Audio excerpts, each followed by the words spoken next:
सरकार नहीं है वहां बनाएंगे, जहां है वहां तो राम राज्य है।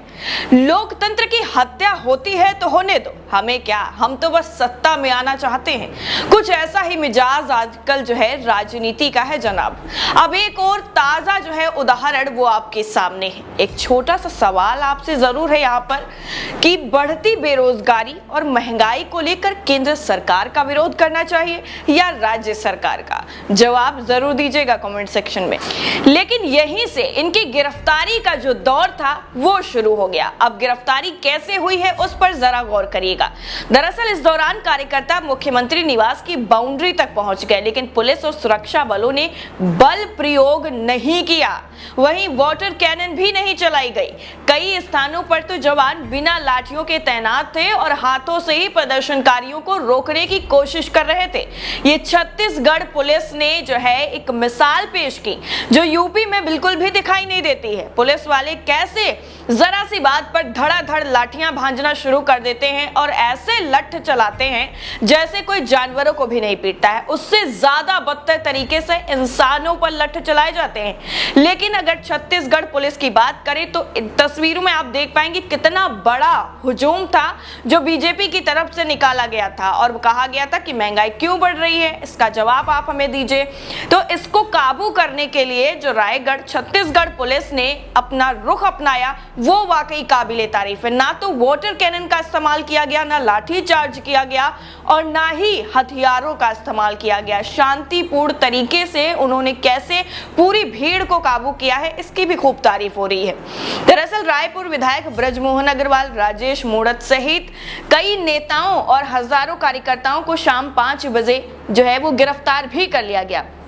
कई बसों में नेताओं कार्यकर्ताओं को भरकर सेंट्रल जेल कैंपस भेज दिया गया। यहां पहले से हिरासत में लिए गए अकलतरा विधायक सौरभ सिंह, प्रवक्ता अनुराग सिंह देव सहित कुछ नेताओं को रखा गया था।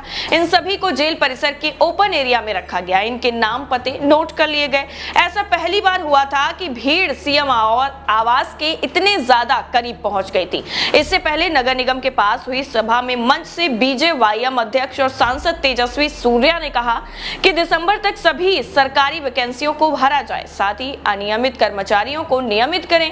इसके लिए भूपेश सरकार को 3 महीने का अल्टीमेटम देते हैं। इसके बाद फिर से आंदोलन शुरू किया जाएगा।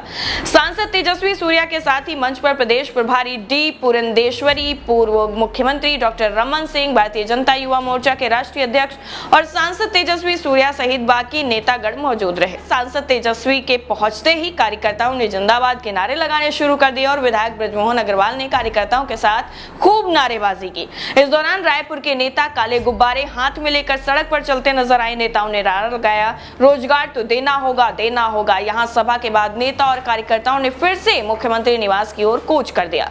भाजयुमो के राष्ट्रीय अध्यक्ष और सांसद तेजस्वी सूर्या भी पार्टी अध्यक्ष अरुण साव के साथ ट्रक से निकल गए। इससे पहले कांग्रेस के खिलाफ भाजपा के इस बड़े सियासी प्रदर्शन में शामिल होने के लिए भारतीय जनता युवा मोर्चा के राष्ट्रीय अध्यक्ष और सांसद तेजस्वी सूर्या रायपुर पहुंचे थे और एयरपोर्ट पर युवा कार्यकर्ताओं ने उन्हें धान की बालियां भेंट की थी। इस दौरान सांसद सुनील सोनी और भाजयुमो प्रदेश अध्यक्ष अमित साहू ने उनका जोरदार स्वागत किया। उधर रायपुर जिला प्रशासन ने बताया, भाजपा और भाजयुमो ने अपनी मांगों को लेकर मुख्यमंत्री निवास का घेराव करने की घोषणा की थी। इसको देखते हुए 3 स्थानों पर बैरिकेडिंग की गई थी। इस आयोजन में भाजपा के 8000 से 9000 कार्यकर्ता शामिल हुए थे। भाजपा ने रैली भी निकाली जिसमें कार्यकर्ताओं ने बैरिकेड्स को तोड़ दिया। कई स्थानों पर ड्यूटी में लगे पुलिस कर्मियों के साथ झूमा झपटी की खबरें सामने निकल कर आई। कुछ पुलिस वालों को चोट तक आ गई, लेकिन पुलिस वालों के धैर्य का जो परिभाषा है वो इस बात से आप देख सकते हैं कि उन्होंने एक बार भी ना तो वाटर कैनन का इस्तेमाल किया और ना ही किसी भी तरीके से लाठी चार्ज किया। कुछ को फ्रैक्चर भी हालांकि हुआ है। बताया गया है कि लगभग 450 कार्यकर्ताओं को गिरफ्तार कर केंद्रीय जेल से जो है वहां पर ले जाया गया। एयरपोर्ट पर राष्ट्रीय अध्यक्ष तेजस्वी सूर्या ने मीडिया से चर्चा में कहा था कि छत्तीसगढ़ में हर विभाग में माफिया राज है, महिलाओं के प्रति अपराध बढ़ रहे हैं, युवाओं को बेरोजगारी का संकट सता रहा है और इस वजह से भारतीय जनता युवा मोर्चा युवाओं के अधिकारों की आवाज बुलंद करने के लिए आज सड़कों पर उतरेगा। इसके बाद सांसद तेजस्वी सूर्या माना स्थित कुशाभाऊ ठाकरे पहुंचे और नेताजी की प्रतिमा पर फूल चढ़ाकर जय हिंद का नारा बुलंद किया।